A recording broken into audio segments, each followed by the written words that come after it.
Gracias, Isabel. Buenas noches, lo primero de todo, a todas y todos los aquí presentes. Y bueno, que también quería iniciar con los agradecimientos, por supuesto, al protagonista de la noche, Alfonso Cerón, por su predisposición inmediata a realizar esta conferencia cuando se lo traslademos hace ya unos meses. A Izquierda Unida Verde desde Alhama por aceptar la gestión compartida de esta labor y trabajo, que es sobre todo un trabajo de pedagogía política y sobre todo histórica. A Chencho especialmente y a otros compañeros como Antonio Caja y al resto que han trabajado en la elaboración de la que posiblemente sea la exposición más corta de la historia, y también un poco agradecer a los medios de comunicación por su asistencia y cobertura de este acto, así como parcialmente al órgano competente municipal por dejar en este espacio público la Casa de la Cultura para la celebración esta noche de dos eventos que quiero decir alto y claro que son públicos, pedagógicos y culturales. Me honra estar aquí sentado junto al profesor de Historia Alfonso Cerón, como decía, y a Isabel Campos, que está saludar también a Juan Romero, que no ha podido asistir por temas familiares, como ha dicho, ella en representación de Izquierda Unida Verdes. Yo lo hago en nombre de todos los afiliados, afiliadas y simpatizantes del Partido Socialista de Alhama de Murcia, de los presentes y de los ausentes, de los de ayer y de los de hoy. Lo hago como secretario general desde hace unos meses. Quiero, de paso, agradecer, Isabel, un poco la mención que has hecho al acto que hace un par de años, 3 años se hizo, de colocar el monolito del alcalde republicano socialista Ginés Campos, siendo alcalde Pepe Espada. Como decía, como nuevo secretario general, hoy damos un paso más en lo que es la apuesta de la nueva ejecutiva local del PSOE, que no es sino la de intentar hacer pedagogía política. Porque la política, con P mayúscula, creemos que hoy es más necesaria que nunca, y su total desprestigio se ha de combatir con vocación, trabajo, transparencia y también pedagogía. Y hay que hacer pedagogía política porque hace falta, porque hay una ausencia importante de cultura política. Y la política va estrechamente relacionada con la filosofía, la economía, la literatura y con la historia. Historia también con H mayúscula. Por eso comparto la cita anónima de que la historia es la única rama del conocimiento que nos puede decir qué fuimos en el pasado, qué somos en el presente y qué queremos ser en el futuro. Y de historia con mayúscula nos hablará esta noche el profesor del Instituto Miguel Hernández, aquí bastantes alumnos del Miguel Hernández, nos hablará Alfonso Cerón. Nos relatará aquí en públicamente en la Casa de la Cultura de Alhama, de datos, informaciones y relatos de Alhama, de su historia, de sus vecinos y de los hechos de una época que abarca casi toda la década de los años 30 del pasado siglo. Por tanto, hablamos de Alhama, hablamos de su historia con mayúsculas, y lo hará con datos objetivos, extraídos de la poca información existente de la época. Una información que puede ser sensible, con los términos que ha comentado Isabel, para muchos vecinos y vecinas de nuestro pueblo, pero sobre todo también, como decía ella, por la pesada losa de 40 años de lluvia intensa y dañina sobre el frágil cartel republicano de la Segunda República. Por eso, la labor investigadora y divulgativa de Alfonso merece el máximo reconocimiento de todos los aquí presentes y de todas aquellas personas que no lo están, pero que valoran el conocimiento de la historia de su pueblo, de sus gentes y de sus raíces. Gracias, Alfonso, por enriquecernos con tu trabajo y conocimientos, y esperamos que eso sea duradero e intenso en los próximos años. Me ha comentado el propio Alfonso que en cuanto termine lo que está deseando es iniciar lo que es un debate, preguntas, propuestas que nos enriquezcamos un poquito todos del conocimiento de esta época. Lo dicho, gracias, y Alfonso tiene la palabra. Bueno, buenas noches. Decir en primer lugar que disculpéis la ausencia de Juan, que era quien tenía que hablar en mi lugar, pero que por motivos personales no puede estar con nosotros. Luego, agradecer a todos que estéis aquí acompañándonos en este acto que, junto con la exposición que acabáis de ver ahí afuera, abre la Semana Cultural en la que conmemoramos el Día de la República.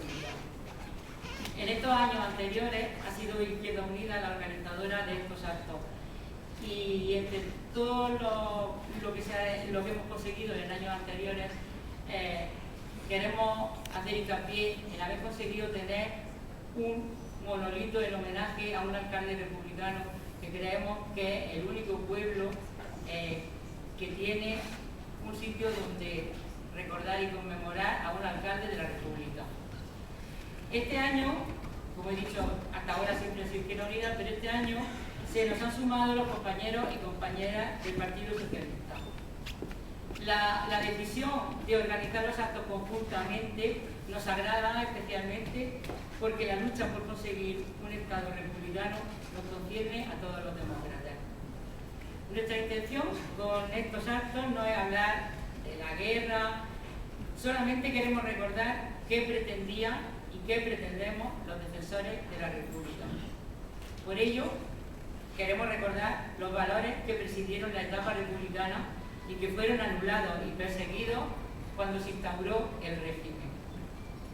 España es una república democrática de trabajadores de toda clase que se organiza en régimen de libertad y de justicia. Así comenzaba la Constitución de la República de 1931. Su artículo 2 decía: todos los españoles son iguales ante la ley.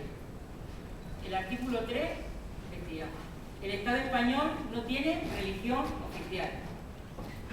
El artículo 25: no podrán ser fundamentos de privilegio jurídico la naturaleza, la filiación, el sexo, la clase social, la riqueza, las ideas políticas y las creencias religiosas. La Constitución de 1931 fue la primera constitución democrática de España y el país se modernizó en comparación con el entorno europeo. La Segunda República representó una manera diferente de hacer política. El proyecto republicano consideraba indisoluble la unión entre cultura y justicia social.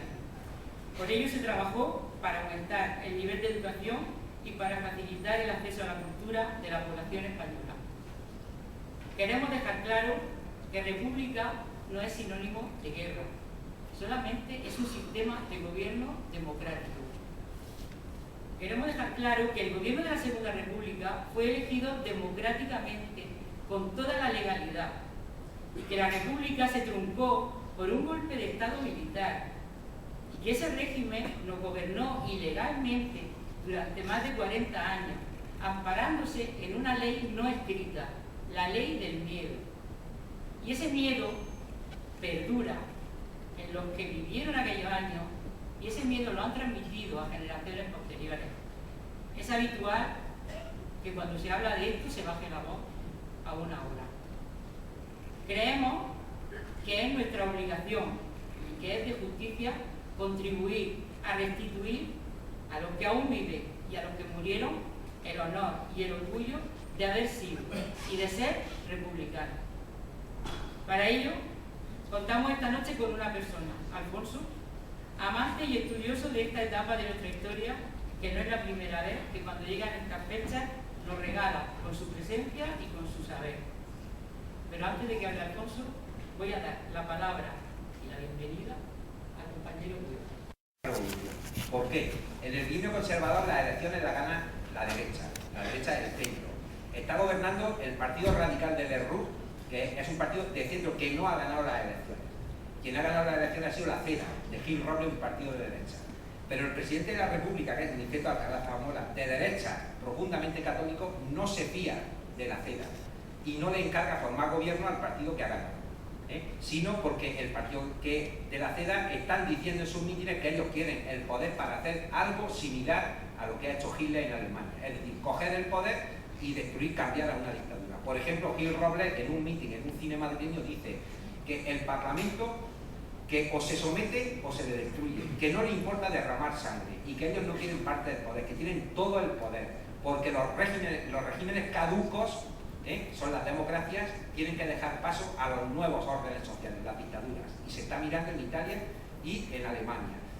Por lo tanto, hay un gobierno de centro con el apoyo parlamentario de la CEDA, de un partido de derechas. Como el partido que está gobernando no tiene el apoyo parlamentario, necesita el apoyo parlamentario de la derecha, tiene que estar a lo que diga la CEDA, y la CEDA está presionándole para que lleve su programa electoral. Mientras tanto, ¿qué es lo que está pasando? Pues tenemos a los anarquistas, a la CNT, y en el Partido Socialista hay una división enorme.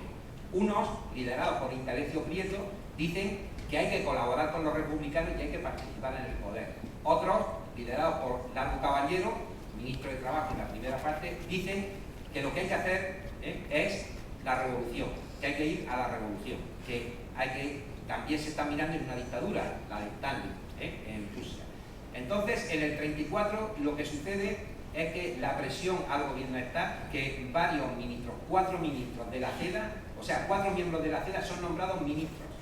¿Y eso qué es lo que se interpreta por la izquierda? Pues se interpreta como el primer paso para la destrucción de la República, el que la gente de la CEDA entre en el gobierno y declaran la huelga general y la revolución. Es un fracaso, solamente va a tener cierta repercusión en Cataluña, donde son encarcelados todo Quisque, incluso Azaña, que había ido a la boda de un amigo, es encarcelado por conspirador, todo el gobierno de republicanos solteros, donde únicamente va a tener una repercusión va a ser en Asturias. La revolución de Asturias va a triunfar contra el gobierno. Allí como, pues, los revolucionarios, la gente se va a hacer con las armas, se va a hacer con la dinamita de los mineros y van a aguantar durante 15 días a las fuerzas, al ejército. El gobierno de la República, no olviden, de centro o derecha, va a mandar a los regulares, va a traer desde África, va a traer a la Legión, al mando pues, de un militar que va a ser famoso posteriormente, Francisco Franco. Se va a ocupar de la represión.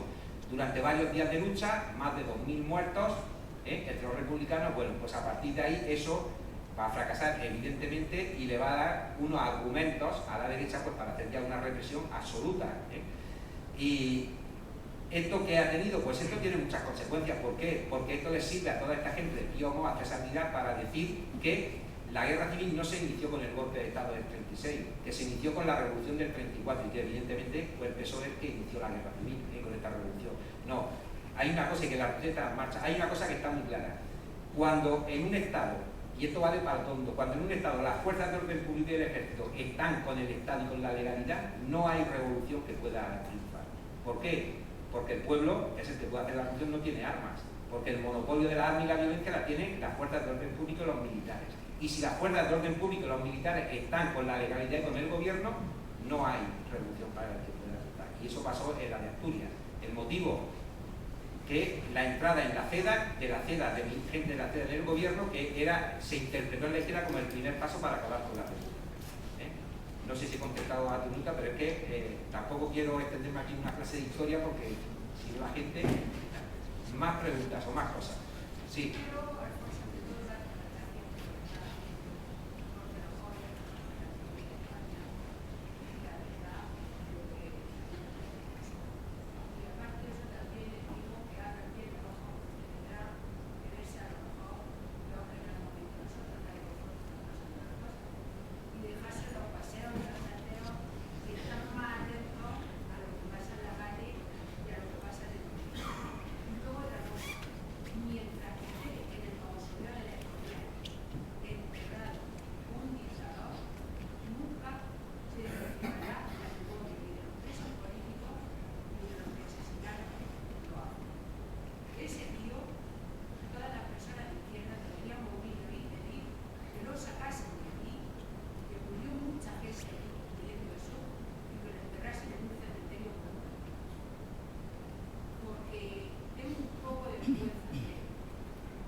Gracias por tus palabras y estoy de acuerdo contigo, pero es que hay una cosa, bueno, dos cosas sobre el Valle de los Caídos. Hace muy poco el gobierno, el plan que había de reforma y de que una comisión de expertos había estudiado, lo paralizó y lo metió al cajón para no reabrir heridas. Y en el Escorial está enterrado Franco, pero también enterrados miles de republicanos. Hubo un momento en que Franco ordenó que se llevaran allí porque quiso hacer, y que bueno, pues también como algo de reconciliación, y llevó en contra de la voluntad de los familiares a miles de republicanos que los familiares intentan llevárselos y no les dejan. Y sobre la vigilancia de los jóvenes de la situación actual, yo quiero decir una cosa. Ahora mismo yo tengo una percepción y una preocupación, y estamos viviendo unos momentos donde, aparte de la crisis económica, que es lo que manda, se está poniendo en peligro la propia democracia. O sea, se están haciendo gestos, gestos que están cargándose la democracia. Y hay cosas muy concretas y que nos pasan desapercibidos. Por ejemplo, que el jefe del Estado, el señor Rajoy, dé ruedas de prensa a través de una televisión, eso es antidemocrático, cargarse la democracia. ¿Alguien se imagina a Obama dando una rueda de prensa a través de una tele o sin aceptar preguntas al final? Vamos, al día siguiente es un escándalo nacional. Y aquí lo hacen y no pasa absolutamente nada. Estamos teniendo muchos pequeños gestos, muchas actuaciones, además de la corrupción y de todo, que van en contra de los fundamentos de la democracia. Y hay uno muy pequeño e insignificante pero importante. Pues, por ejemplo, el que los carteles que se han colgado ahí solo pueden estar esa noche. Eso va en contra de los principios democráticos. Y eso llega porque hay determinada gente que, como he dicho anteriormente, son herederos del franquismo. Y las formas, en el fondo, siguen. Y los jóvenes tienen que estar atentos, atentos a eso, porque nosotros, pues ya por la edad, pues sí que podemos ver los últimos, pero ellos son los que de verdad les va a afectar en el futuro, como esta tendencia sigue imponiéndose. Por lo tanto, una llamada de atención, y hay que concienciarse y vivir el momento y estar informados, como lo decía, totalmente de acuerdo contigo.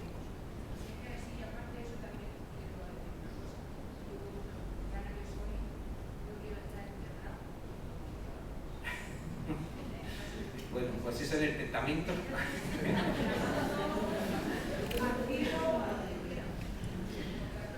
Muy...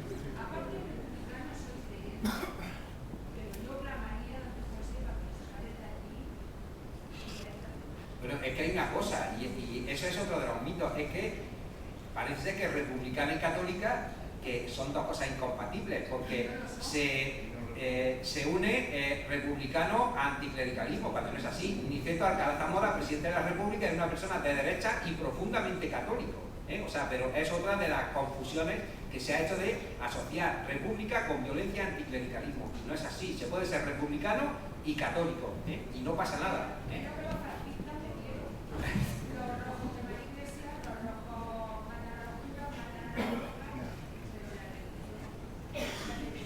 Es así. ¿Más preguntas? ¿Más cosas? ¿Sí? A mí me gustaría que comentara vosotros, que hemos venido bueno, soy un culto en la materia y me gustaría que se ha visto la Segunda República como algo maravilloso, muchas luces y también tuvo sus sombras. Precisamente las sombras es lo que pocas veces se comenta. Y quizás lo que estemos aquí deberíamos de aprender, precisamente porque no se repita hechos parecidos en casos de democracia. ¿Qué sombras tuvo la República? ¿Por qué fracasó la República? Nos puede gustar más la República, nos puede gustar más un gobierno como tenemos democrático, monarquía parlamentaria. Las dos cosas están, desde mi punto de vista, en bastante mala situación. Si miramos la República Francesa por los escándalos que tiene, o si miramos la monarquía por los escándalos que tiene en España, no sé qué me gusta más, no lo sé. Pero bueno, yo vendería quizás más, la luz está clara, políticamente es un régimen democrático, culturalmente avanzó mucho España, industrialmente también, pero evidentemente los últimos años de la República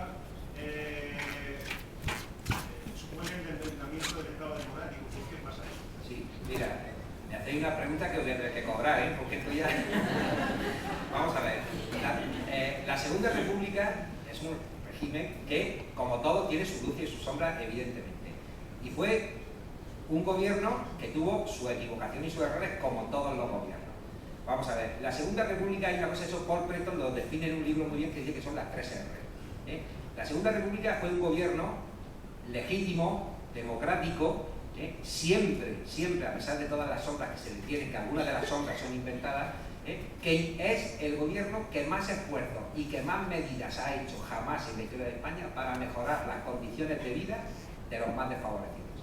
Eso, vamos, no tiene ni vuelta de hoja. Y te puedo mencionar, a ver, así hago de punta de la vida. Pues, por ejemplo, el voto de las mujeres, el matrimonio civil, el divorcio, separación absoluta de Iglesia y Estado. El primer bienio reformista, el gobierno hizo la ley de congregaciones, donde se prohibía a la Iglesia católica, a la orden religiosa, dar enseñanza.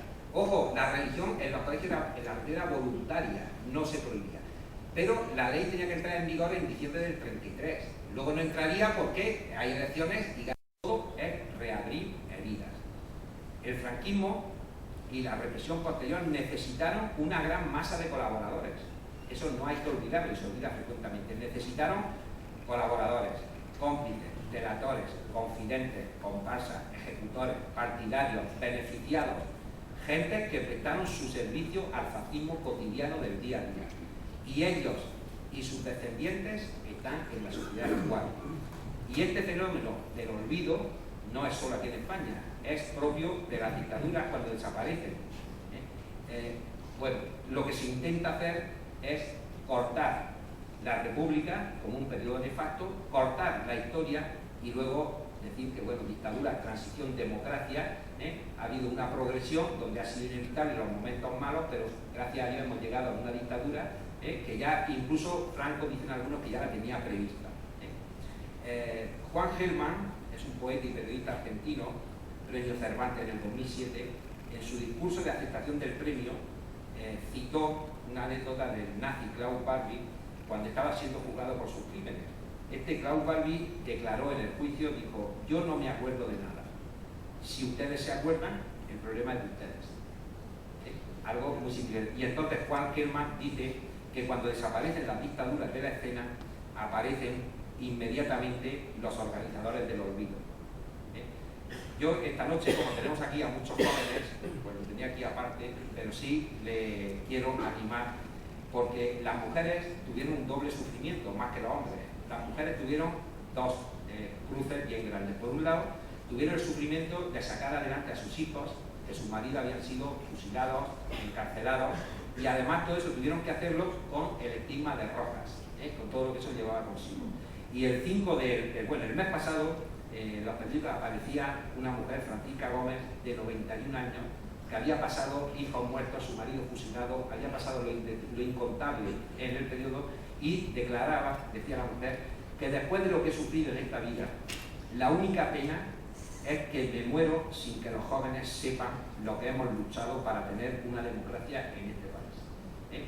Yo creo que cuando leí esto, pues la verdad es que el sentimiento que te da es decir, mira, es que hay que hacer lo posible que los jóvenes sepan lo que ha pasado y lo que ha costado, que la democracia no ha venido de regalo, sino que ha habido mucha gente que le ha costado muchos sufrimientos.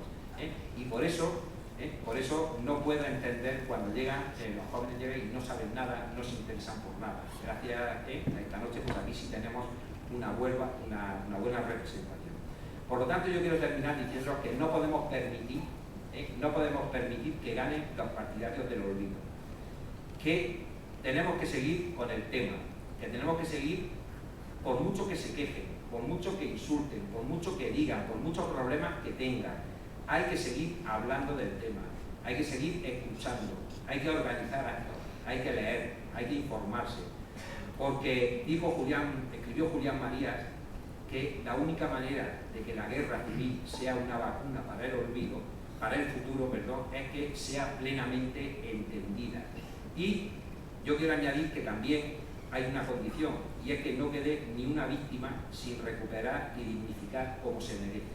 Y quiero terminar con una frase de un personaje, que la tenía aquí, no la había puesto, pero la voy a leer. Dice, en un libro maravilloso que les recomiendo, de Andrés Trapielo, se llama Ayer no más, dice un personaje, dice: los españoles acabarán olvidando la guerra civil por cansancio.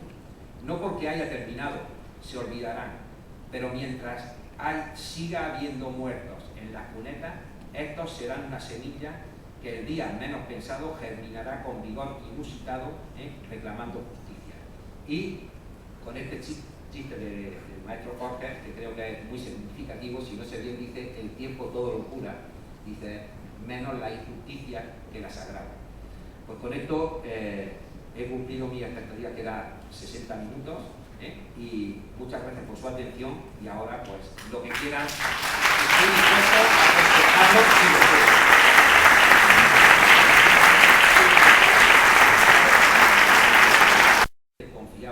Lo mismo sucedió cuando llegaron los rumores de la matanza de Badajoz, aumentaron esos días las matanzas. Así como, por ejemplo, cuando se bombardeó el barrio madrileño de Argüelles, provocó tal indignación que grupos de milicianos armados rodearon la cárcel con la intención de hacer una limpieza de los derechistas que estaban presos. Los guardias de la cárcel se negaron a entregarlos y se enfrentaron a tiros. Imaginen la situación, milicianos armados enfrentados a los guardias republicanos para defender a los enemigos. Se supone que la defensa no sería muy enconada y muy arriesgada, porque el grupo eligieron entre 30 y 40 derechistas notables y los fusilaron, entre ellos Ruiz de Alda y José María Albiñana, Mejía de Álvarez, y todo ello en la capital y a plena luz del día. Y entonces pues surge una pregunta que se ha hecho muchas veces: ¿y las autoridades republicanas pudieron hacer algo más para evitar todas estas matanzas? Pues las explicaciones las tenemos que buscar en algunas biografías y en algunos libros de políticos que dicen que la situación del gobierno era totalmente artificial y debían evitar a toda costa el enfrentamiento de las fuerzas de orden público con los milicianos armados, porque el peligro era que podían ser desbordados y producirse la caída absoluta del Estado. Las fuerzas de orden público enfrentadas a milicianos para proteger a presos enemigos pues les ponía en una situación bastante complicada. Pues bien, entre toda esa multitud de grupos que hubo, que se tomaron la justicia por sus manos, que provocaron un verdadero baño de sangre, sobre todo en Madrid, vamos a analizar uno muy curioso, porque es un caso rocambolesco que explica todo esto y porque también nos va a decir luego en la moraleja la actitud de la República. Miren, este personaje que hay en el centro se llama Agapito García Tader.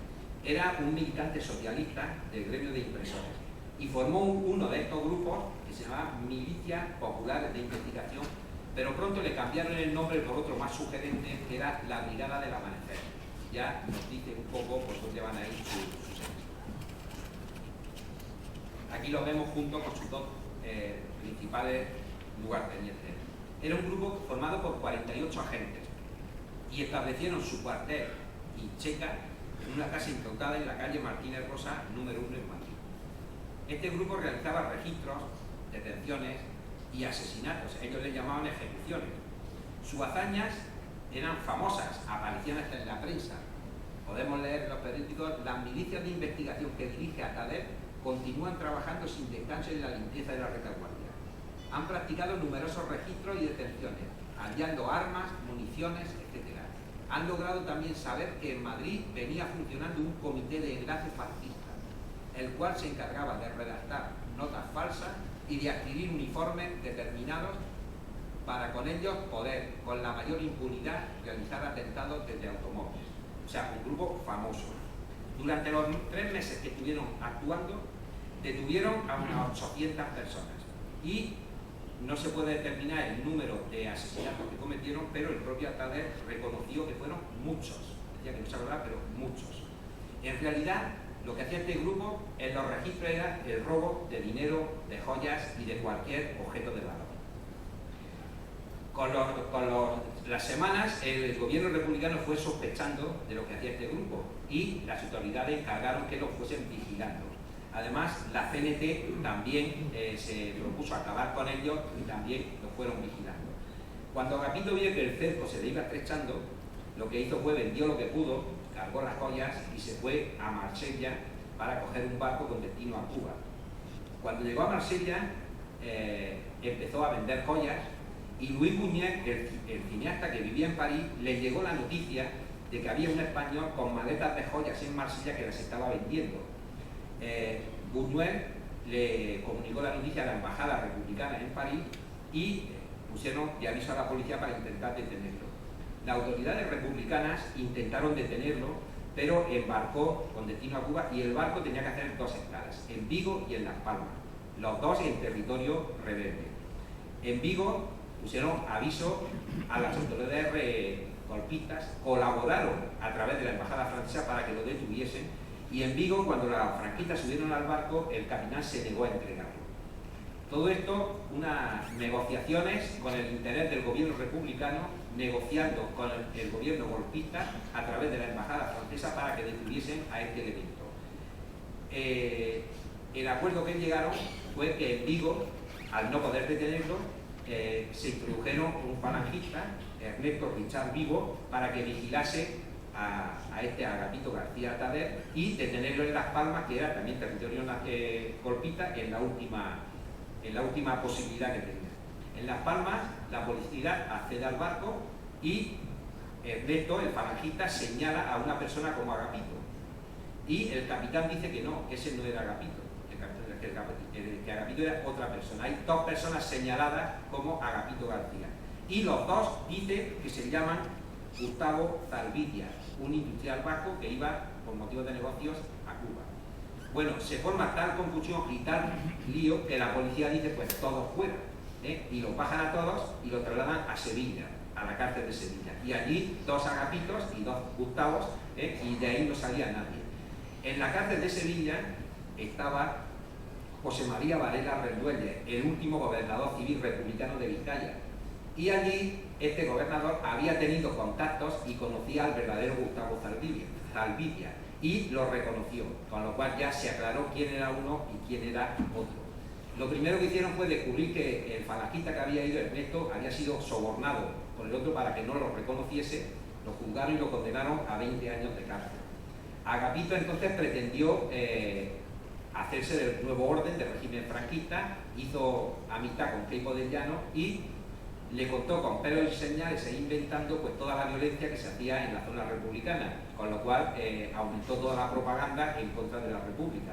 Pero Queipo del Llano, pues claro, después de coger toda la información y toda la confesión, pues lo juzgaron, lo condenaron y lo ejecutaron con el garrote de Dios. En julio del 37.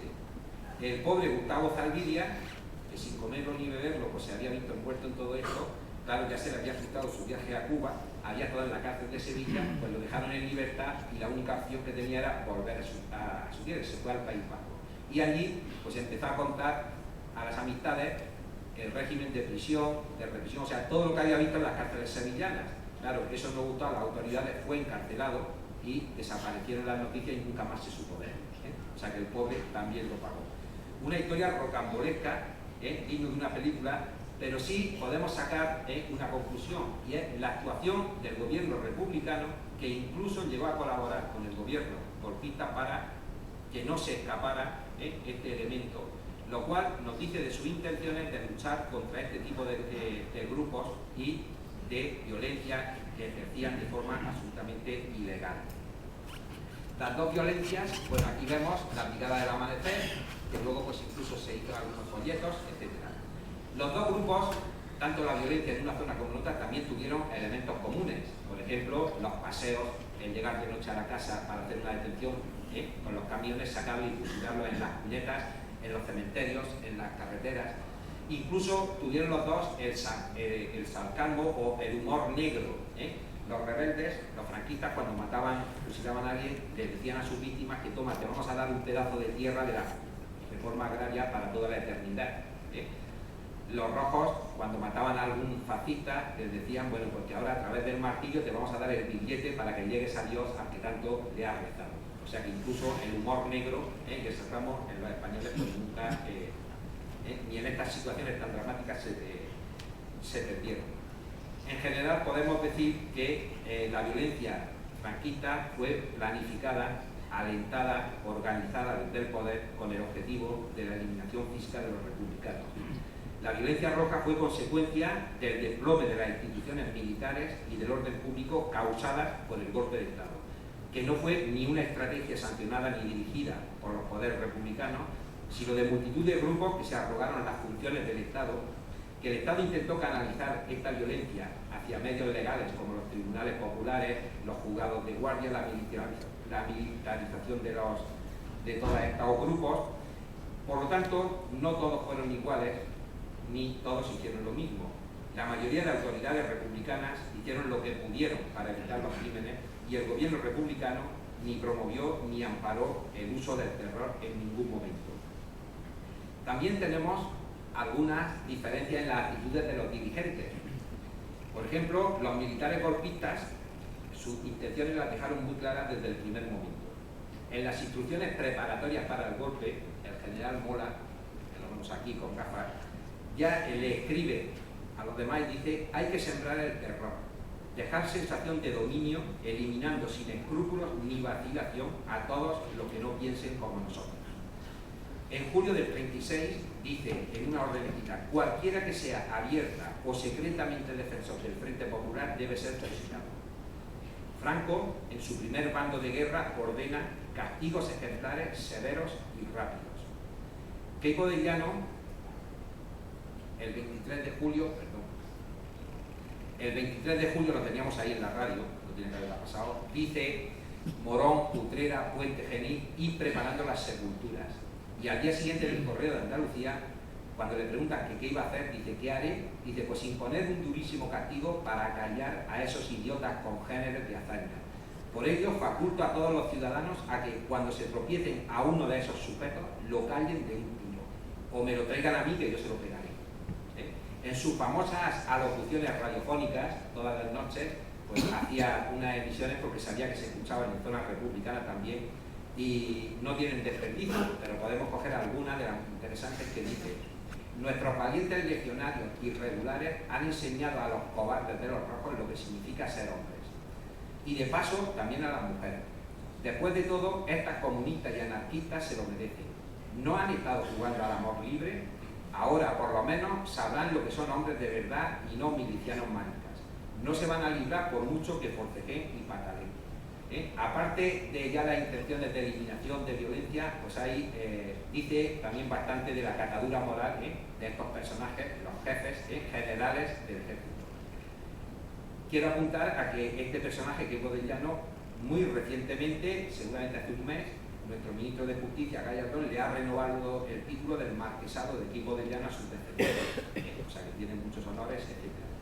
Posturas contrarias a las matanzas en la zona rebelde, sí, las hubo, minoritarias, algún sacerdote del norte, Manuel Edilla, jefe de la Falange, que por cierto fueron silenciadas, y Manuel Edilla, que terminó con 3 condenas de muerte que le fueron conmutadas, y en la cárcel terminó sus días. Las actitudes de los políticos republicanos pues son absolutamente diferentes. Por ejemplo, Manuel Azaña, su ya conocido Paz, Piedad y Perdón, tras la matanza en el asalto a la Modelo, escribe, dice que siente desesperación y horror, abatimiento y vergüenza, retraimiento invencible y repugnancia por la matanza. Quintalecio Prieto, el 9 de agosto, publica en El Socialista: por muy fidedignas que sean las terribles y trágicas versiones de lo que está ocurriendo en tierras dominadas por nuestros enemigos, no los imitéis, no imitéis esa conducta, os lo suplico. Juan Negrín, presidente del gobierno, en septiembre del 38, dice: a mí me duele la vida de los españoles sacrificados estérilmente en el otro lado. A mí me interesa, para el gobierno futuro de España, conservarlos a ellos también, y que sirvan de contraste con nuestra opinión y posición política. Pero no solamente los políticos tenían estas opiniones. Solidaridad Obrera, el 24 de julio, en su primera página, aquí tenéis Quintalecio Prieto y Alegría. Solidaridad Obrera publica: ni pillaje ni saqueos, camaradas, los revolucionarios de verdad no cometen actos de saqueo. La FAI, Federación Anarquista Ibérica, publica: procederemos a fusilar a todo individuo que se compruebe que ha realizado actos contra el derecho de gentes. La CNT, en julio del 36, escribe: que la revolución no nos ahogue en sangre, acabar con el terror que es enemigo de la revolución. Pero no solamente vamos a encontrar condenas a la violencia, sino que vamos a encontrar mucha gente... Vamos a encontrar mucha gente que también con sus acciones se jugó la vida por evitar la violencia y salvar a derechistas. Joan Peiró, anarcosindicalista, siempre se opuso a los desmanes, a los asesinatos, y jugándose la vida salvó a un falangista, a varios militares, así como a todos los superiores de un colegio religioso en Mataró. Terminada la guerra, fue fusilado en Paterno en el 41. Luis Companys, presidente de la Generalitat, hizo durísimas condenas a la violencia y salvó a cientos de personas, refugiándolas en consulados extranjeros, expidiendo pasaporte y visado. Además, permitió que embarcaran 9.206 pasajeros derechistas en buques de otra bandera que se dirigieron a Marsella y a Génova, escapando del terror. Entre ellos, muchas personas derechistas muy conocidos, como por ejemplo el cardenal Irai Barraquer, una de las 2 o 3 personas más importantes de la Iglesia en estos momentos. También hizo algo que es muy poco conocido. negoció con la Cruz Roja Internacional un convenio para que todas las personas que lo desearan cambiasen de zona, con lo cual se hubiese terminado toda la violencia porque se hubiesen ido a la zona que hubiesen deseado. Esto él lo firmó, Cruz Roja Internacional, pero el gobierno de Burgos de Franco se negó a firmar. Tenemos también, bueno, Luis Companys fue fusilado en 1940. Fue detenido en Francia por la Gestapo, entregado a Franco y fusilado. Y tenemos a este personaje, bueno, aquí Luis Companys, tenemos aquí a este personaje menos conocido que se llama Melchor Rodríguez, sevillano, era anarquista y fue director general de prisiones. Impidió varias sacas, enfrentándose con pistola en la mano a gente que intentaba llevarse a presos de la cárcel. Adoptó numerosísimas medidas para evitar las detenciones ilegales. Incautó el palacio del Marqués de Viana, pero no como checa, sino para refugio de curas militares falangistas amenazados. De forma que llegaron a apodarle el Ángel Rojo. Murió en 1972 y en su barrio de Triana pues tiene allí una placa recordándole. Además, por ejemplo, las autoridades madrileñas permitieron que 11.000 personas se refugiaran en las embajadas extranjeras en Madrid, con lo cual pues de momento quedaron libres de esa violencia.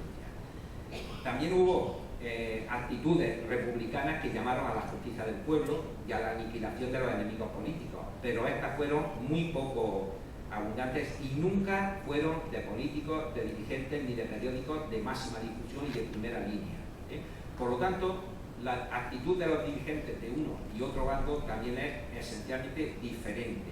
Unos alentaron, planificaron, dirigieron y ordenaron la violencia, que son aquellos a los que precisamente aún homenajeamos en nuestras plazas, calles y monumentos, y otros condenaron la violencia e intentaron por todos los medios que disponían evitarla, y que los grupos armados no tomaran la justicia por su mano. Por lo tanto, decir que todos fueron iguales pues no es justo. También tenemos algunas diferencias cuantitativas, de número.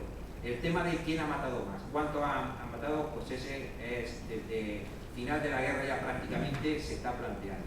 En los años 40-50, las primeras valoraciones que se hacían eran evidentemente, el gobierno de Franco decía, no, nosotros no hemos matado, han sido ellos, solo habían matado los rojos. Pero en los años 60 comienzan a publicarse las obras de los primeros investigadores extranjeros, claro, ya son Thomas, Brennan, Preston, etcétera, y por lo tanto, como ya empieza a haber estudios documentados, tienen que cambiar el discurso. Entonces el discurso es, sí, nosotros hemos matado, pero menos que ellos. Ellos han matado más. Por ejemplo, Ricardo de la Cierva incluso se atrevió a dar una cifra y dijo que los franquistas habían asesinado a 8.000 personas en la posguerra, y todos por delitos de sangre. Bien, la primera publicación que se hace con cifras, y ya en Brasil fue la de las pérdidas de la guerra civil en 1977, que la hace Ramón Salas Larrazábal, un coronel franquista.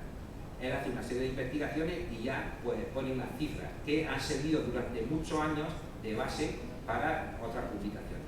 Él dice que la violencia roja había acabado con 72.337 personas y los franquistas con 57.808. Bueno, ya da unas cifras respetables, pero los rojos siguen habiendo matado más. O sea, se mantiene la norma que había. Estas cifras posteriormente han sido desmontadas absolutamente por los historiadores. Pero, de verdad, ¿cuántas fueron las víctimas? Pues mirad, aquí hay una diferencia abismal. Si queremos saber cuántas mataron los rojos, pues lo tenemos muy fácil. No hay nada que irse a la causa general y consultarla. ¿Qué es la causa general? Pues es una iniciativa que tomó el propio Franco, con el que pretendía recopilar los hechos delictivos y otros aspectos de la vida en la zona roja desde el 18 de julio de 1936 hasta la liberación. Pueblo a pueblo, ciudad a ciudad, se enviaron unos formularios que todos los ayuntamientos tenían que rellenar detalladamente. Ahí le pedían asesinatos y delitos graves, personas responsables, instigadores, directores y cómplices, desmanes y atropellos, persecuciones religiosas, justicia, patrimonio artístico, cultura, propiedades, banca, industria, navegación, comercio y agricultura. Todos los ayuntamientos rellenaron detalladamente todos estos formularios, por lo tanto no quedó sin recoger ni una sola víctima de los rojos. Franco tenía muchas expectativas con esta causa general y llegó a declarar que los rojos habían asesinado a más de 470.000 personas. Esto, el objetivo verdadero era justificar el golpe de Estado. Evidentemente, ante 400, casi medio millón de asesinatos, pues se podría justificar un golpe de Estado. El problema fue que cuando el Tribunal Supremo terminó y recogió toda la causa general, por muchos trucos que hicieron, no le salieron las cifras. Le salieron como máximo 85.940 víctimas. Por lo tanto, después de todas las expectativas que tenía, decidieron ocultar la causa y no publicarla. Lo que estáis viendo aquí, lo que hay de negro, es una publicación de 2008 y lo que veis a la derecha sí que es antiguo, pero es solo un prólogo explicando lo que se estaba haciendo, pues unas notas preparatorias, porque la cosa general no se publicó. Esas 85.000 víctimas, pues las lograron llegar a ellas pues con muchos trucos, por ejemplo, incluyendo gente que había muerto en choques armados, no como represión, y luego había muchísima gente que estaba incluida 3 veces, donde nació, donde vivió y donde murió. Por ejemplo, se comprobaban grupos que habían nacido en un sitio, habían luchado en otro y luego lo habían fusilado en otro sitio y estaban contabilizados en los 3 sitios. Las víctimas de la violencia roja, en conjunto, hoy día están cifradas en 42.000, sin contar Madrid, que Madrid fue pues, el sitio donde más se produce. La mayoría de historiadores, y digo historiadores, no me estoy refiriendo a aficionados o periodistas como los que he citado al principio, están de acuerdo todos en que las cifras del terror rojo están sobre las 50.000 personas, lo cual fue un verdadero baño de sangre, el asesinato de 50.000 personas. El número de víctimas de la violencia azul, no tenía que haber pasado, va variando según se van haciendo estudios provinciales. De momento, sumadas detalladamente, hay 130.199, pero faltan 10 provincias cuyos estudios están incompletos y se están realizando. Por lo tanto, los historiadores están todos de acuerdo en que según las previsiones y los estudios van a estar situadas sobre las 150.000 víctimas. O sea, que la proporción sería una víctima republicana por 3 víctimas franquistas. Y hay enorme cantidad de bibliografías que están todos de acuerdo. Aquí en Murcia, las víctimas de derechas, o sea, las víctimas de terror rojo serían 740, estudiados por González Martínez. Y de la violencia franquista, de momento ya hay 1.251, según los estudios de Pedro María Egea, que ya esto lo quiere hablar más, y de Martínez Ovejero, que está en curso, está sin terminar, por lo tanto es probable que estas víctimas vayan aumentando. Pero esto que estamos hablando de esta violencia es violencia física, de aniquilación.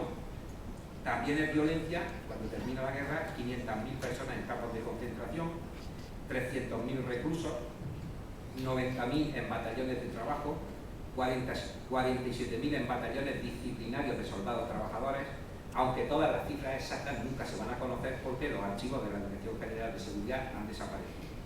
Pero sí, al finalizar la guerra había 180 campos de concentración. Con respecto a las mujeres, que es un capítulo que merecería una conferencia aparte, por ejemplo, para que veáis los números, en 1934 había 500 reclusas en toda España. En 1940, un año terminada la guerra, había 23.000 reclusas. Y a todo eso hay que añadir que también es violencia las condiciones de hacinamiento, de insalubridad, de falta de alimentación, de higiene, que provocaron los índices de mortalidad más altos de toda la historia. Personaje famoso causante por todo esto, pues Miguel Hernández. Del exilio, pues no me voy a referir porque es el tema de otra conferencia, pero también es violencia la reducción de penas por el trabajo, es decir, emplear a los presos como mano de obra abundante y barata. Hasta 1942 se mantuvieron los trabajos forzados para prisioneros de guerra y hasta 1945 para penados. Trabajaron en obras militares, portuarias, de ferrocarriles y se alquilaron a empresas privadas. Las familias recibían un sueldo, 15 pesetas mensuales, ya habían descontado todos los gastos de manutención y esas familias eran controladas por las juntas locales y por la iglesia, por el párroco del pueblo, para que no hiciesen ningún gesto, ninguna declaración que pudiese interpretarse como desafectos al régimen, porque entonces perdían todo lo que, toda la reducción de penas que habían tenido.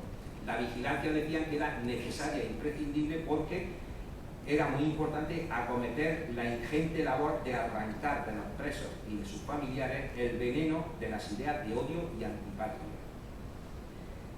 También hay algunas cuestiones sobre las víctimas, porque tenemos que plantear una cuestión importante.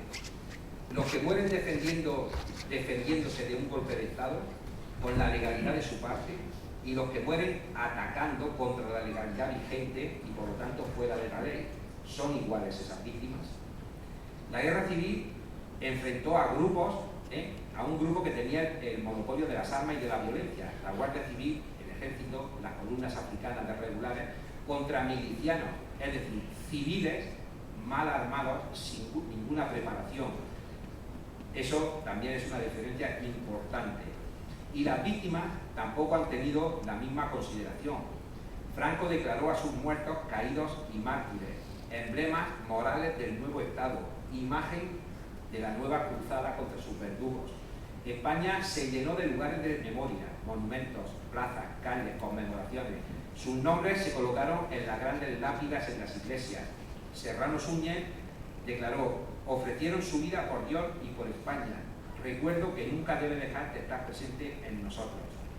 Los familiares de los caídos, en cambio, fueron auxiliados de diversas formas y ayudados. A los caballeros mutilados se les reservaron plazas en los ayuntamientos y se ayudó a todas las víctimas del franquismo. En cambio, las víctimas del bando perdedor permanecen en las cunetas y en fosas sin identificar, anónimos.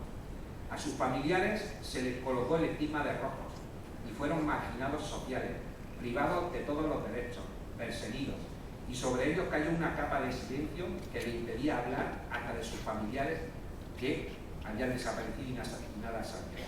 Esta situación que se produjo, quien mejor la resume en una frase es Julián Casanova, en un libro, Matar, Morir, Sobrevivir, que en el prólogo que hace dice que cuando terminó la guerra comenzó el honor para los vencedores y el horror para los vencidos. Una frase que resume perfectamente la mayor parte de lo que sucedió. Hoy, hace ya 74 años que terminó la guerra civil, llevamos más de 30 años de democracia y aún hay problemas e impedimentos para que los familiares de las víctimas de la violencia franquista recuperen los cadáveres de sus antepasados y puedan honrar su memoria. Yo creo que el mito de que todos fueron iguales y todos hicieron lo mismo no se sostiene. Hay enormes diferencias.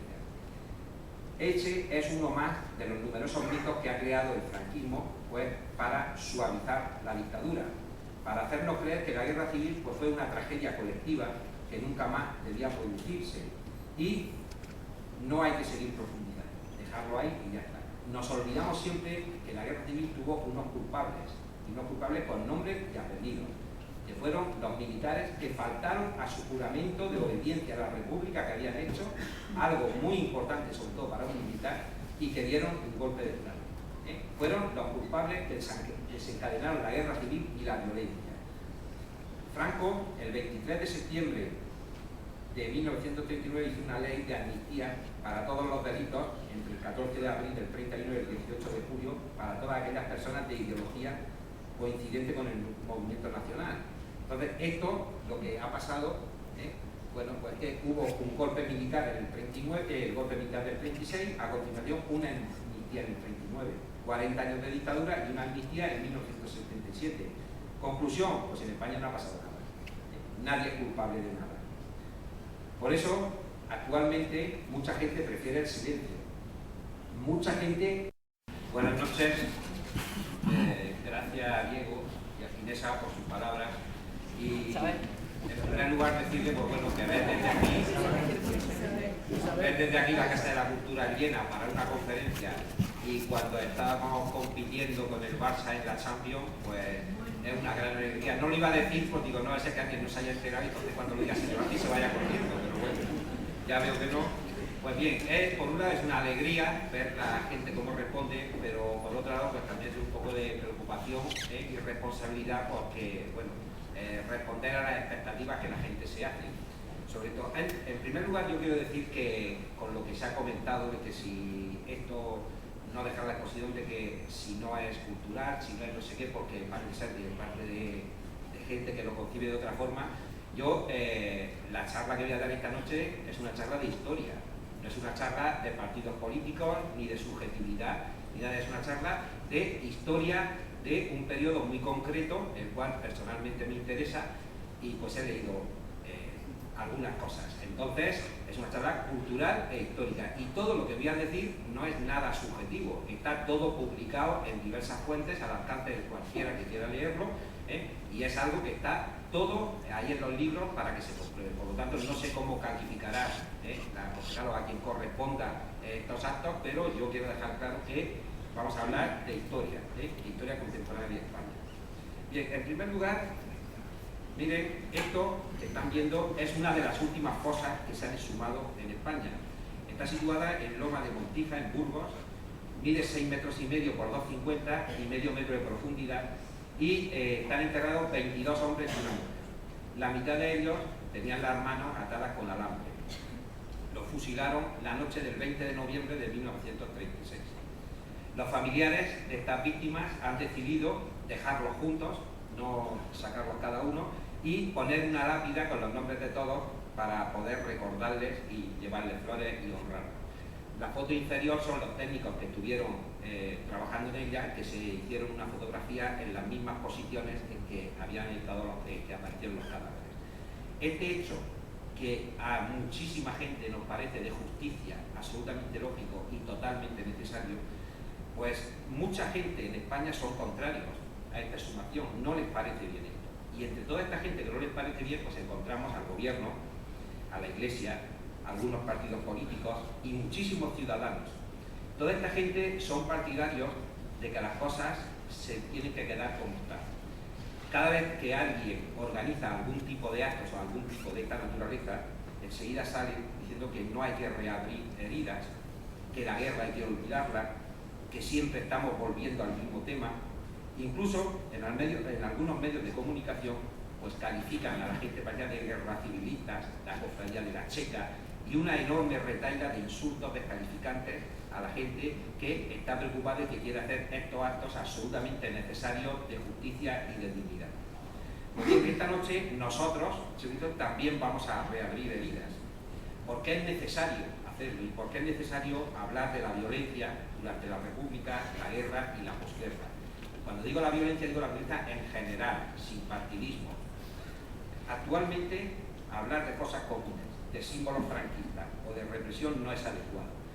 Y esto ya, don Manuel Fraga, el mismo al que el Congreso de los Diputados homenajeó recientemente como un gran demócrata de toda la vida, ya lo dijo y lo dejó bien establecido. Dijo, hay cosas que es mejor que se queden como están. Y eso sentó cátedra y de ahí no se mueve ni una coma nadie. Uno de los numerosos tópicos o mitos que se han creado durante el franquismo y la transición es que en esa guerra todos fueron iguales y todos hicieron lo mismo. Y hoy día mantener esta afirmación, que es muy común, la oímos mucho, pues esto es una aberración histórica. Esto no se puede mantener ni se puede defender. ¿Por qué? Porque cuando estamos diciendo que todos fueron iguales, lo que estamos haciendo es equiparar a los dos bandos de la guerra civil. Estamos anulando el derecho a la defensa de un Estado legítimo ante un golpe de Estado. No estamos distinguiendo entre una actuación democrática y una anticonstitucional.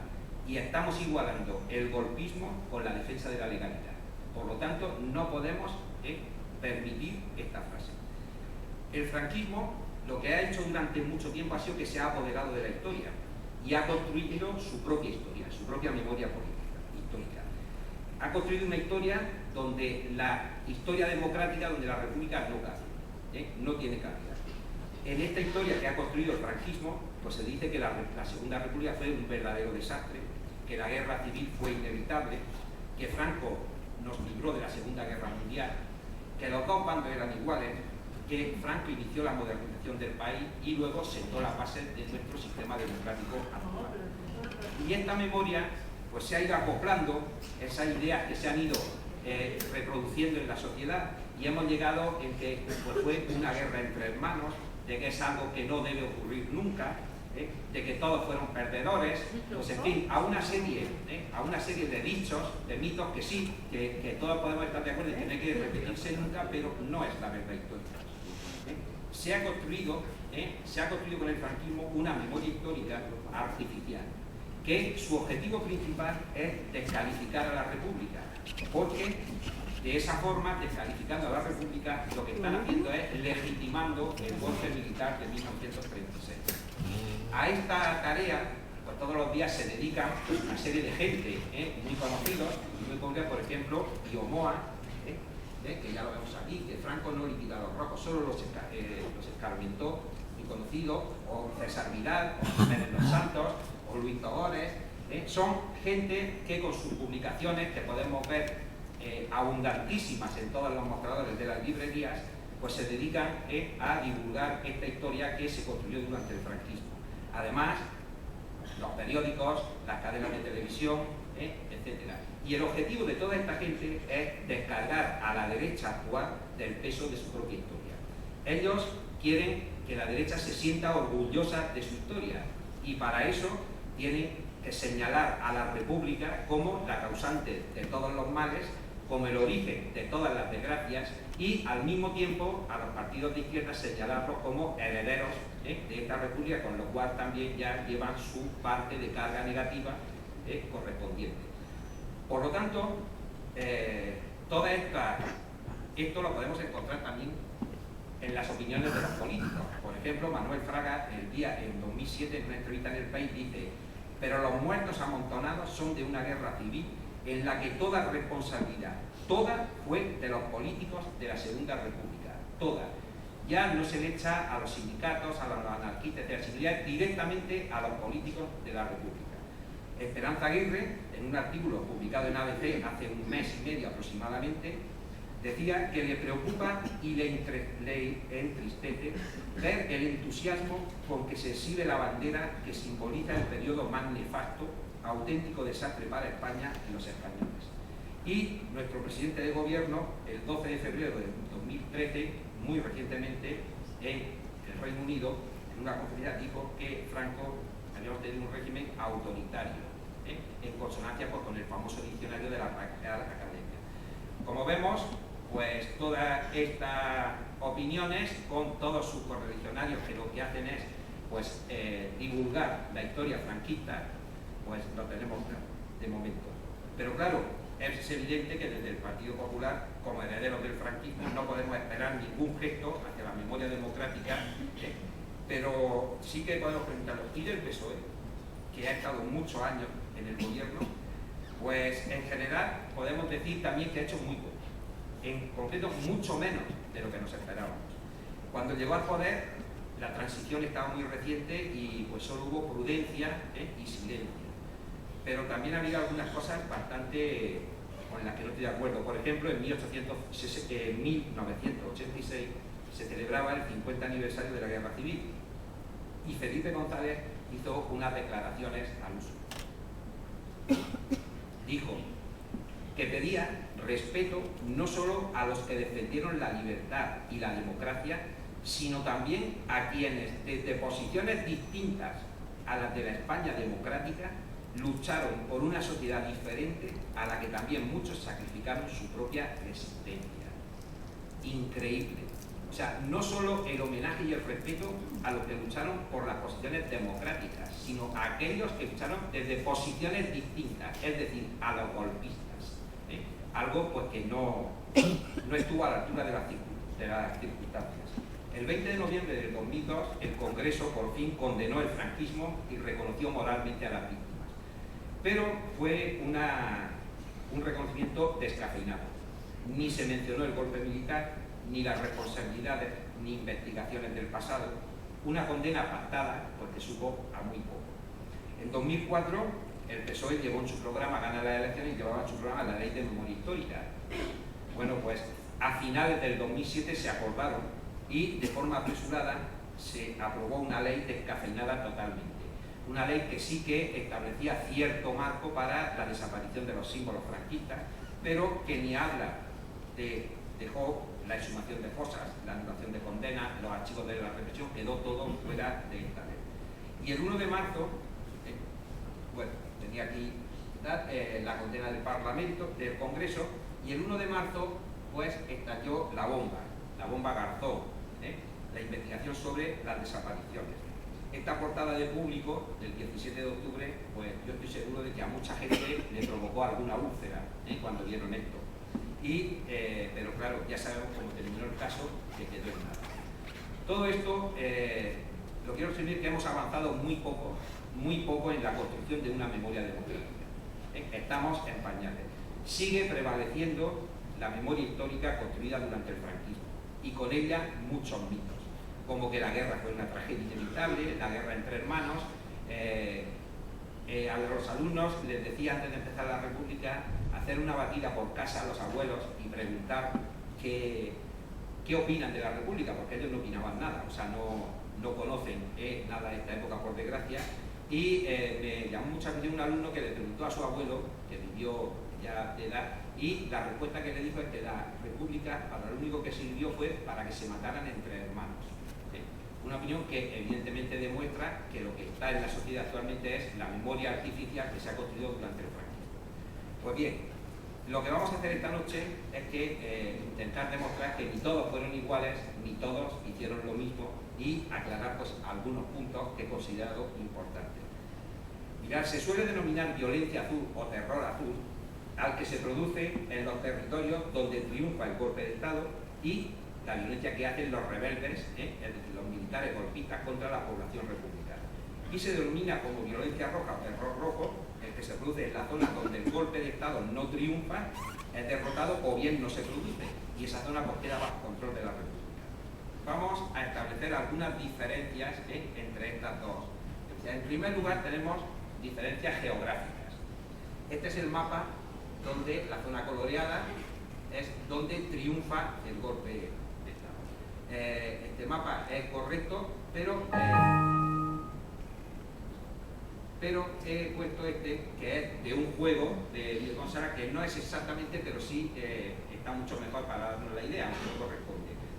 Mirad, el 17 de julio se inicia el golpe militar que triunfó en la mitad del país aproximadamente. Y será pues, la salida a esa carrera de un baño de sangre que se va a producir en toda España. La violencia roja no se produjo en toda España. Hubo 16 provincias aproximadamente donde no hay golpe, donde no hay guerra civil, porque triunfa el golpe, por lo tanto no hay violencia roja. Pero es que además en algunas provincias que sí quedaron en color rojo, tampoco se produjo mucha violencia, incluso algunas casi nada. Por ejemplo, en zonas de Córdoba, en Vizcaya, en el norte, no hubo violencia. Por lo tanto, la violencia ya en un término geográfico solo se produjo en una parte de España. En cambio, la violencia que vemos azul, la del terror franquista, se produjo en toda España. En estos momentos es donde triunfó el golpe, pero sucesivamente en los distintos territorios donde iban siendo conquistados, pues se iba produciendo la limpieza republicana y, por lo tanto, la violencia azul afectó a todas, no se escapó nadie, y la violencia republicana solo estuvo en una parte de España. Ya tenemos una diferencia. Incluso hubo lugares donde estuvieron desde el primer momento, lo tenemos en el mapa en azul, triunfó el golpe de Estado, por lo tanto no hubo ningún tipo de violencia roja, y sí hubo violencia azul. Por lo tanto, no se puede decir que la violencia que ejercieron los franquistas fue un poco en represalia por la que había hecho los rojos. Por ejemplo, en Medina de Río Seco, el alcalde mandaba un telegrama al gobernador diciéndole que tenían 270 niños huérfanos, más de 100 viudas, que la situación era bastante urgente, que enviara ayuda. Y el motivo, decía textualmente, es los presuntos muertos a causa de la situación actual. Pues bueno, entiendan lo que quieran, Medina de Río Seco en Valladolid no hubo ningún tipo de violencia porque desde el primer momento estuvo bajo dominio golpista. Por lo tanto, vemos que hay una diferencia geográfica de las zonas que estuvieron afectadas por un tipo de violencia o no. Tenemos también diferencias temporales en la duración. Todas las dos se inician el 17 de julio, por la tarde, cuando se inicia el golpe de Estado. Pues bien, la violencia en zona republicana, el terror rojo, tuvo una duración inferior a 3 años. Evidentemente, los años de la guerra, después se terminó. Esta violencia se concentró sobre todo en el verano de 1936. Es un periodo en el que se produjo un verdadero baño de sangre. A finales de septiembre comenzaron a disminuir las matanzas y en otoño la violencia había remitido bastante. Por ejemplo, Pío Baroja, en su libro Miserias de la Guerra, dice: los crímenes, los robos y los atropellos de toda clase terminaron a fines de diciembre de 1936 y principios de 1937. En los 6 primeros meses de guerra se produjeron las 2/3 partes de todas las ejecuciones del terror. Esto no quiere decir que la violencia finalizara, no quiere decir que la violencia continúa hasta el final de la guerra. Pero lo que sí quiere decir es que las autoridades republicanas pusieron en marcha mecanismos para controlar la violencia e hicieron esfuerzos por canalizarla hacia medios legales, como los tribunales populares. La violencia en la zona rebelde se inicia también cuando empieza el golpe, el 17 de julio del 36. Las primeras víctimas fueron los propios compañeros de los militares sublevados que no apoyaron el golpe de Estado y fueron asesinados. La violencia se produjo durante toda la guerra, pero no terminó con la guerra. De hecho, el estado de guerra no se levantó hasta marzo de 1948, es decir, 9 años después del famoso parte del 1 de abril del 39 que anunciaba el final de la guerra. Los vencedores mantuvieron un empeño enorme en castigar a los enemigos políticos y siguieron con la limpieza que venían haciendo. En junio del 39, 3 meses después de terminar la guerra, el gobernador militar de Huelva le advierte por escrito al comandante de la Guardia Civil que parece ser que se había relajado algo en la represión y le advierte diciéndole que si bien ha terminado la guerra, la campaña no. Algo así como que se ponga las pilas, que las cosas seguían. Y estoy hablando de la eliminación física del enemigo, que no se puede dar por terminada hasta 1950. Por lo tanto, la violencia roja tuvo una duración inferior a 3 años, mientras que la violencia azul fue ejercida durante unos 15 años, la mayor parte del tiempo sin la justificación de la guerra.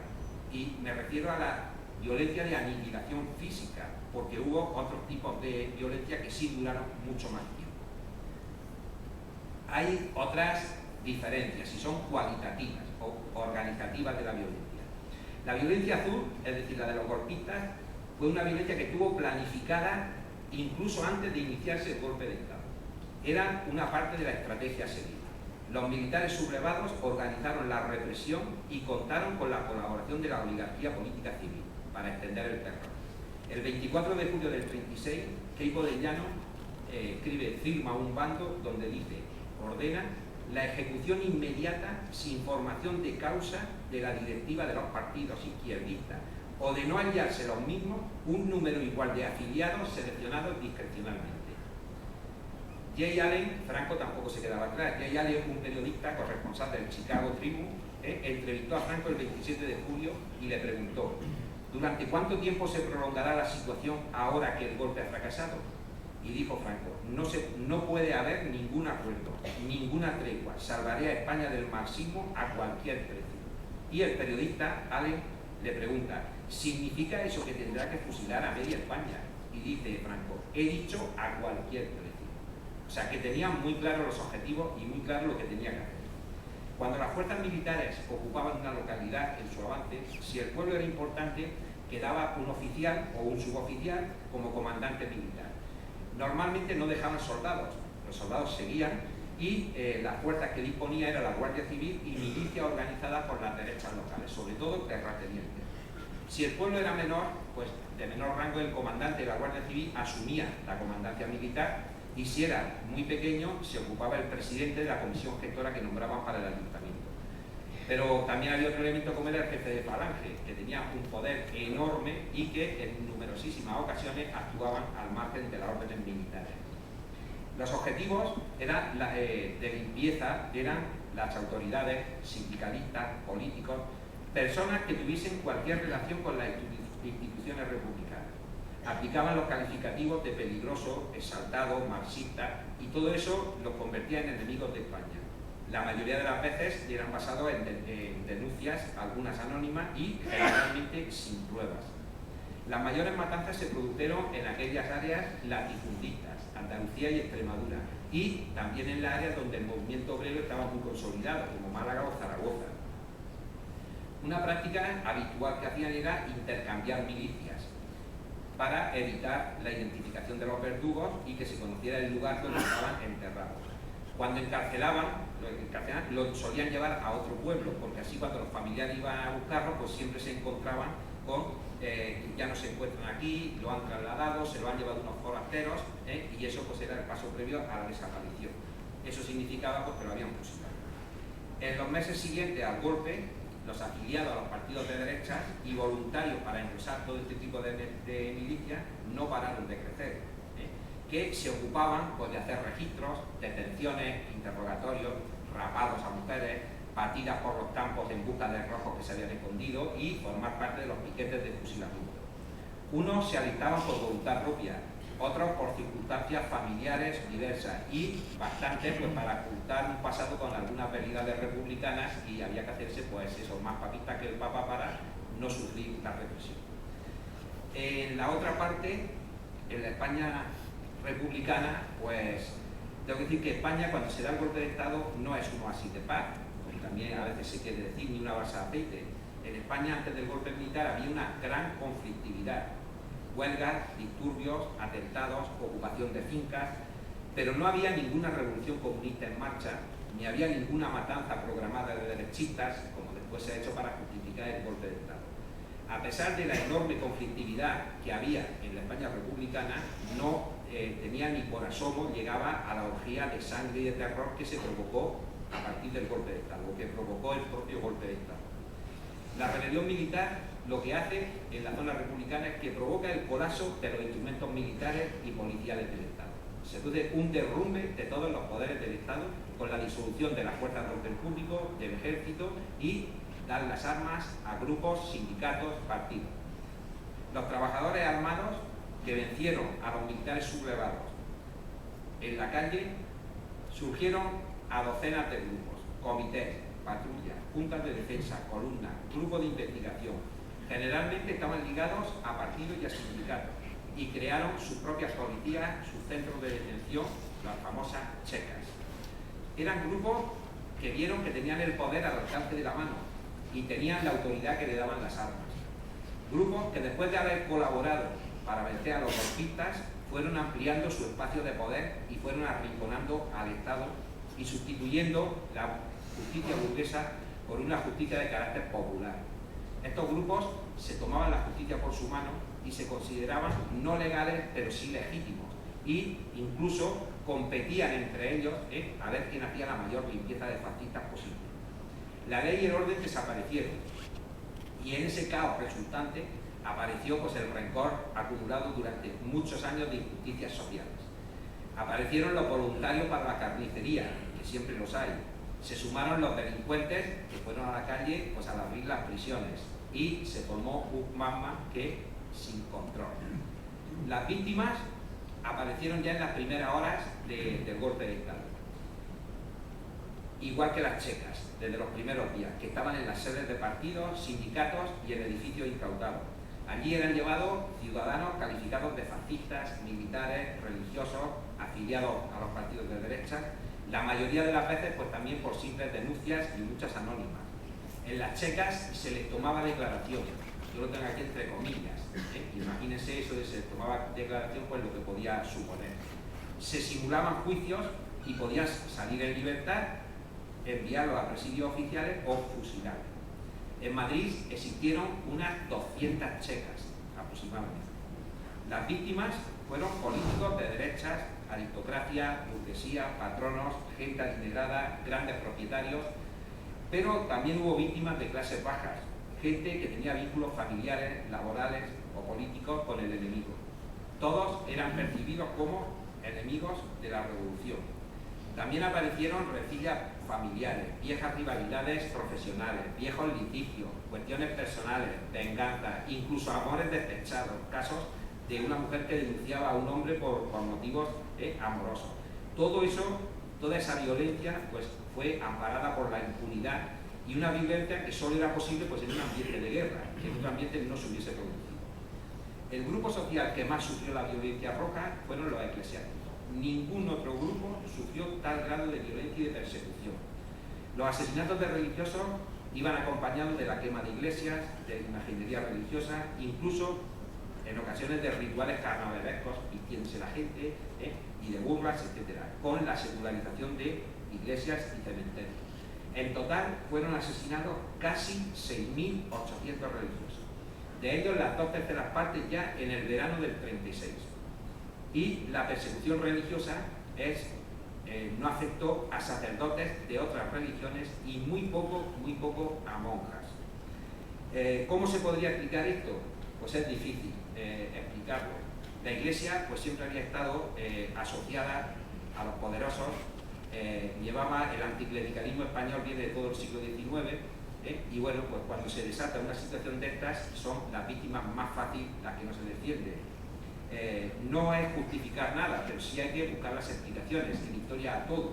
Hay una cosa, en la novela Riña de Gatos, de Eduardo Mendoza, Premio Planeta 2010, hay un personaje en un tren, va un republicano y un cura van discutiendo y dice, el cura se va quejando de la represión y le dice el personaje algo curioso, dice, mire padre, dice, la gente no quema iglesias y conventos sin ton ni son.